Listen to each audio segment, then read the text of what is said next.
J'ai pitié de cette foule, dit notre Seigneur, car voici déjà 3 jours qu'ils restent avec moi. Si je les renvoie chez eux à jeun, ils vont défaillir en route, car certains d'entre eux sont venus à nous. Cette phrase, mes bien chers frères, s'applique évidemment à nous tous, et pas simplement à ceux qui avaient suivi notre Seigneur dans le désert. Et auquel cas, comment la comprendre pour nous? Cette route dont il est question, c'est cette quête du salut qui nous anime tous. Certains, effectivement, parmi nous sont venus de loin et ont fini enfin par trouver le Christ. Et d'ailleurs, notre Seigneur de noter, il reste avec moi, pour certains depuis 3 jours. Que signifient ces 3 jours en question?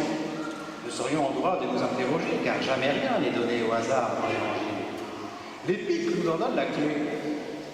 Quand saint Paul nous dit que nous sommes morts avec le Christ et que nous devons ressusciter avec lui, que le vieil homme, faux mort de péché, est mort et crucifié avec le Christ au baptême, et que nous devons maintenant faire ressusciter l'homme nouveau. L'enjeu pour nous, c'est d'arriver jusqu'à la résurrection de l'homme nouveau, puisque d'ores et déjà le vieil homme est censé depuis le baptême être mort. Les 3 jours dont il est question sont ces 3 jours qui séparent la mort de notre Seigneur et sa résurrection. Ce sont ces 3 jours qui, pour nous, séparent la mort du vieil homme au baptême et qui doivent maintenant aboutir à la résurrection de l'homme nouveau. Et auquel cas, voici comment nous devons lire cette parole de notre Seigneur Jésus-Christ. Certains sont dans cette quête de la résurrection et depuis 3 jours restent avec moi. Mais si je les laisse repartir à jeun, ils vont défaillir en chemin. Nous sommes de cela, mes bien chers frères, qui quêtons le Christ et qui restons auprès de lui. Et cependant, à entendre notre Seigneur lui-même, nous sommes à jeun, car nous ne sommes pas encore pleinement rassasiés. Sans doute, parce que notre rapport au Christ n'est pas plénier, n'est pas compris dans toute sa grandeur, dans toute sa potentialité.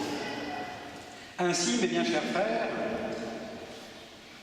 de ceux qui, effectivement, ont fait mourir le vieil homme depuis le baptême, certains considèrent leur rapport au Christ comme celui d'un disciple au Maître et redisent avec foi les paroles de saint Pierre, « Seigneur, vous avez les paroles de la vie éternelle ».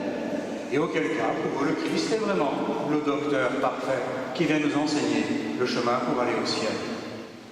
Mais est-ce suffisant?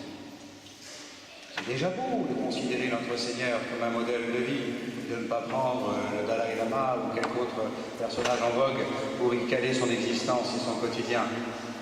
Mais il y a là quelque chose d'imparfait qui fait que le chrétien qui se contente de cela est à jeun. Certains ont compris qu'il faut aller plus loin.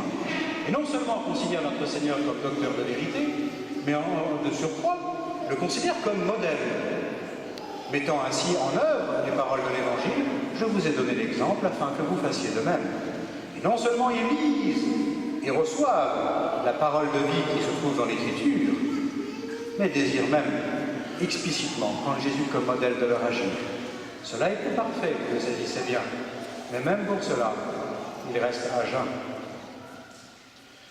D'autres vont encore plus loin et saisissent bien l'enseignement de saint Paul, que notre Seigneur Jésus-Christ est l'unique médiateur. Il n'est pas là simplement extrinsèque à nous, extérieur à nous, comme l'est le maître par rapport aux disciples, ou comme l'est le modèle par rapport à celui qui l'imite.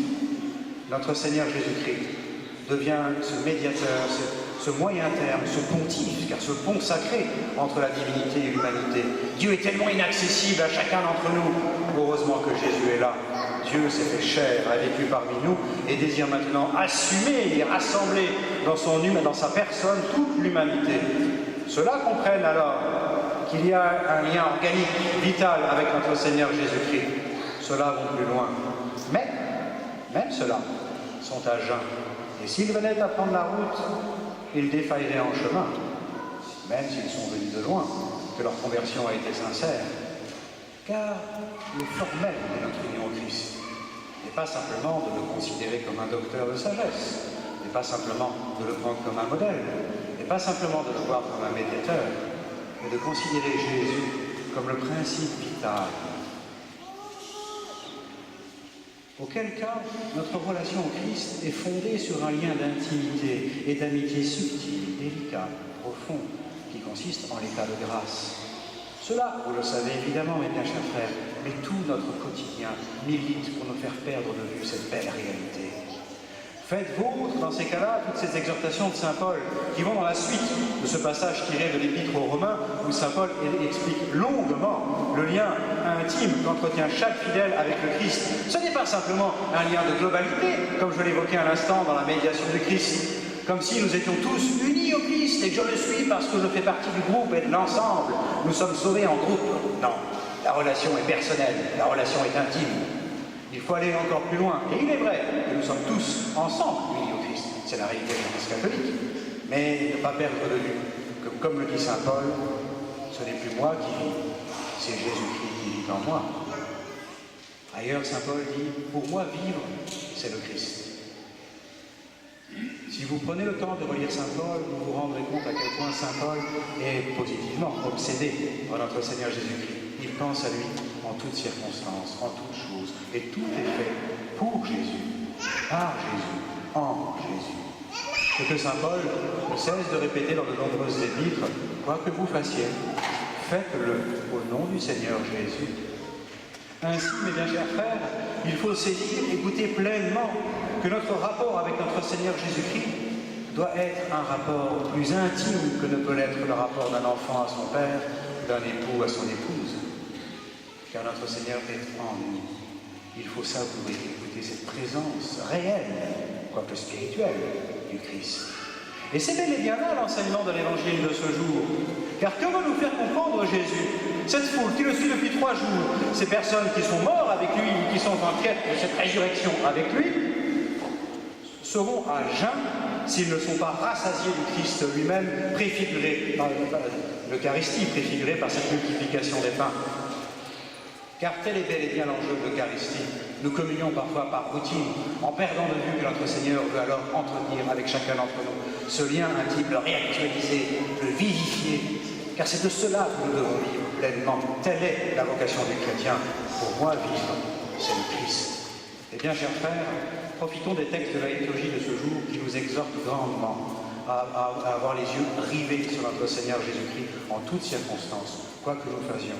Faisons-le au nom du Seigneur Jésus-Christ. Oui, ce n'est plus moi qui vis, c'est Jésus-Christ qui vit en moi. Ainsi soit-il. Au nom du Père et du Fils et du Saint-Esprit. Ainsi soit-il.